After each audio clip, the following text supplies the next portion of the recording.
Man, no secret that I'm very mixed with WWE right now.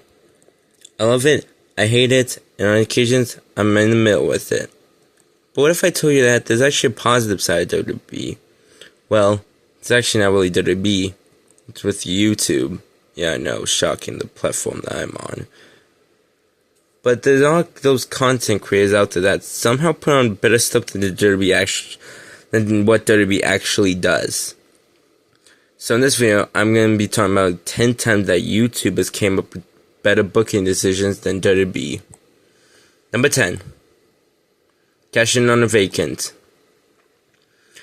I'm just going to say right now, I love the YouTube channel vibe. Most specifically, BDE. You may know him as the current wrestler right now, going by the same name. One thing I love about their channel is the Draft Force Championship, and that they play video games and always defend the titles.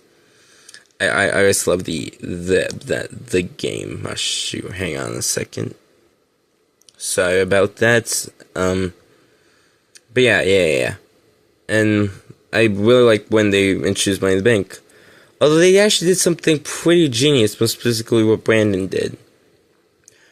What he did is that in the video game, right after he lost the Draft Force Championship in a match where it's like defeat the streak mode, he was also Mr. Moneybank at the same time and cashed on a vacant, causing him to win the belt back.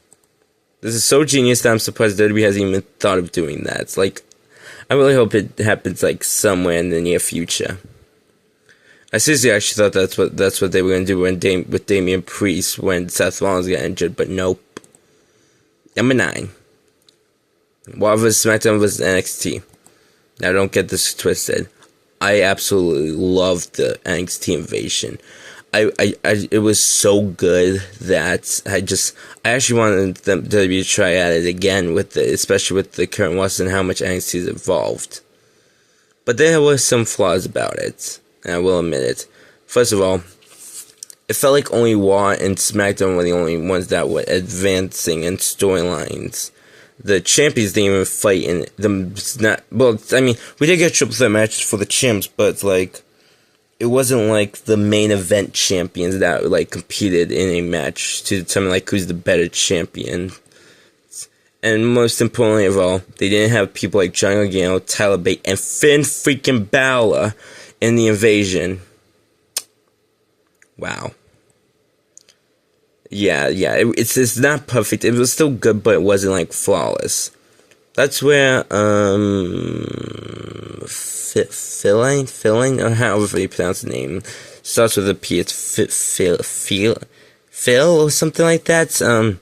If you recognize this logo, then you'll know, and I'll probably put in the description what his actual channel name is. He decides, instead of doing Raw vs. SmackDown vs. NXT, instead have it be WWE vs. NXT. And he had NXT like invaded at the start. And when Survivor Series came around, he had it be Pete Dunne vs. Randy Orton, which back then was just a genius match. The Demon vs. The Fiend, and as a shocker ending, have Kevin Owens turn heel and join Undisputed Era. Johnny Gargano also was involved in the storyline, which I kind of dig, since, he's the Han Solo, and just this whole thing that I just really dig it, and I really like it. Number 8. Funhouse Bray losing to Goldberg. I just had to include one of my own ideas, since, some of the stuff I think of are somehow better than the WWE actually is. This happened I mentioned this in the video where I talk about Julia as the new NXT Women's Champion. And that I compared it to Goldberg. And then in that one, I suggested how how this match could have been better when Goldberg won the Universal title from Bray Wyatt, it could have been better if it was Funhouse Bray instead of The Fiend. It would have, protected The Fiend and made it, 10 times better. And it would have just been, better. Number 7.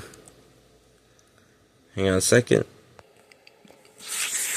There you go, a lot better. So, yeah. Next up on the list is a match between Roman Reigns and John Cena. Roman Reigns and John Cena fought, so many times, It's honestly a very good match. I mean, it's two GOATs, but there's one idea that YouTuber Scott Vance thought of that I really liked. He thought of them going on a submission match, but one must tap. This is also like so genius that it has to happen before he retires. Think about it. John Cena's entire gimmick is never give up, and Roman, no matter what pain and punishment he's gone through, he still somehow comes out on top no matter what happens, even when he's being submitted. And it'll also be a great test to see if this version of Cena still has that never give up spirit in him. I just really like this idea. Number 6. John Cena's heel turn. Speaking of Cena being a heel, yeah, in my opinion, it was just too late. Like, this is his final one, and yet he's now a heel. Like, they waited too long for this. That's why I like what Pat of AK Wrestling Gibbs did. He decided on having the heel turn happen to 2013, and basically like have it be like Daniel's biggest rival. Well, I will admit, if I was booking it, I would have it be at WrestleMania, like when he was like around that time period where he turned heel. But I still like the idea of seeing turning heel around this time period because it would have just been perfect for the heel one, for this heel gimmick. Number 5, the vacating Universal Championship. When you literally have an entire series called Fantasy Booking sends pay-per-views, then you know you're some. Sorry about that. I can't speak. Got tongue-tied on the. Hang on a second. Sorry about that. Just had to adjust my voice. Anyways, back to the video. So yeah, you're basically bound to do good stuff if you literally have a section called Fantasy Booking on your channel. So this comes from when Roman Reigns vacated his Universal Championship, and the match was decided between Brock Lesnar and Braun Strowman. A truly big match between two giants that we've always seen on No Mercy, but this is 10 times bigger because it's A, it's Saudi Arabia, and B, it's for the Universal Championship. Brock Lesnar defeat Braun Strowman in like a minute or two by hitting 5 F5s.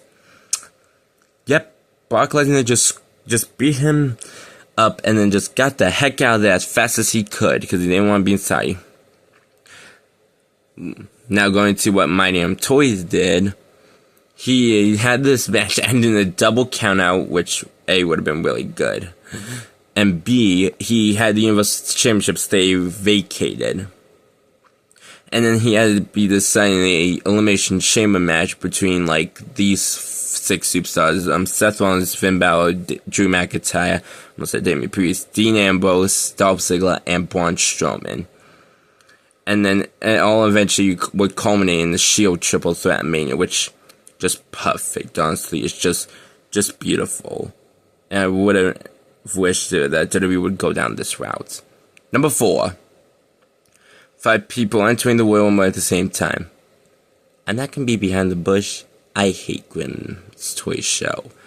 I just don't like his content. I think he's overrated as hell.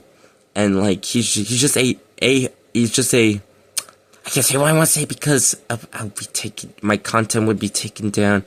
He's a real big a-hole. But that doesn't mean that he's all around bad. Like, some of his ideas for, like, booking are not that bad.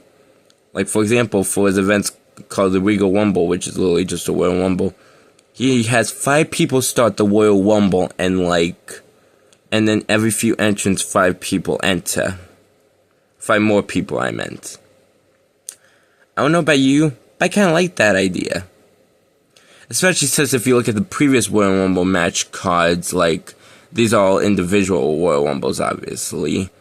They all of them just flat out just are too short. Like literally the previous 2 Royal Rumbles only had 4 matches.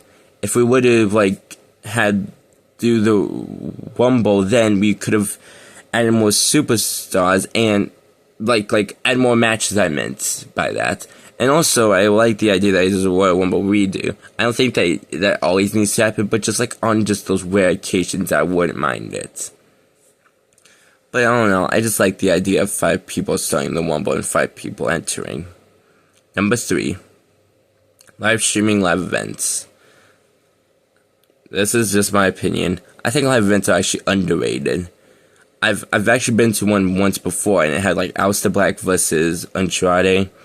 AOP like issuing an open challenge and then it being answered by Heavy Machinery, who was still new and up and coming. We then had like Bayley defend the SmackDown Championship against Mandy Rose, Liv Morgan, and Lacey Evans in a pretty decent match. And in the main event, it was Kofi Kingston versus Shinsuke Nakamura for the WWE Championship. Heck, even before that, I got to witness. Well, I was asleep before this one, but I was there well, I mean, again, I was asleep, but it was Roderick Strong versus Bobby Roode for the NXT Championship, and I got to see one of my favorite wrestlers of all time, Asuka, live twice at these events. And even on rare occasions, title changes happen.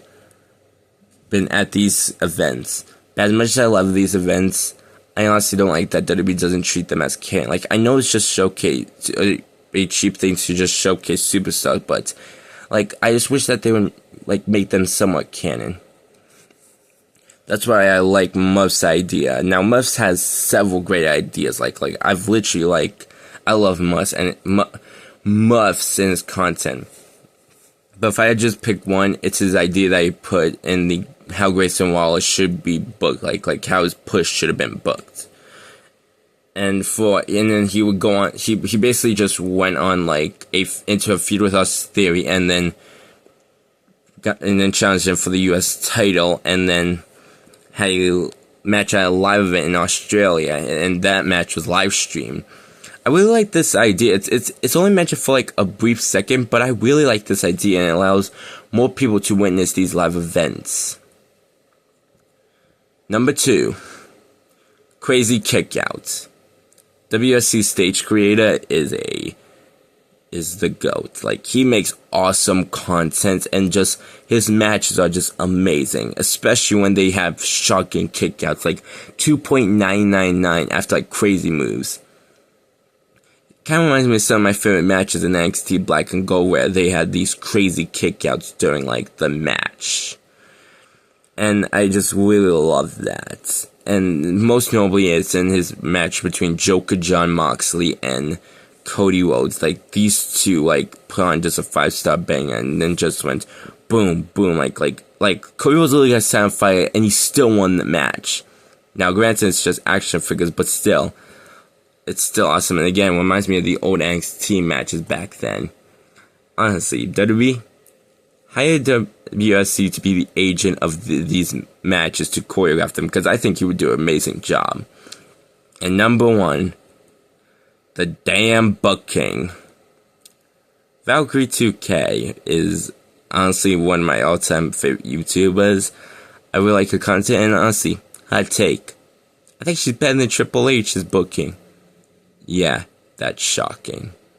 She's been booking a lot of great stuff, like Liv and Dom getting married, and then we are just crashing it, leading into a champion versus champion match at WrestleMania. Jade Cargill turning on Bianca Belair after Bianca didn't take the situations too serious. Alexa Bliss as Women's World Champion. John Cena as the GM. Roxanne and Cora versus Judgment Day. A Elimination Chamber match in NXT. And heck, those are just minor sections in some of her videos. There's more, and also, because this is 2K, she has no problems with contract superstars and all of that. So she can have the entire 4 horsewomen like up here. She can have Saraya and hang on a second. Saraya and Anna Jay show up. And even have AJ Lee interact with Cora Jade, which I thought was pretty cool. Honestly, I just really like the content. And honestly, hot take, I think she should be creative. What do you guys think? Do you think that these YouTubers did sorry about that. Do you think these YouTubers did a better job at booking WWE than WWE itself? Or do you think I'm wrong and that the WWE is better? I'd like to hear your opinions in the comments, and please like, subscribe, and also please share this with some of your friends. Anyways, I'm out. Deuces, ooses, yeet.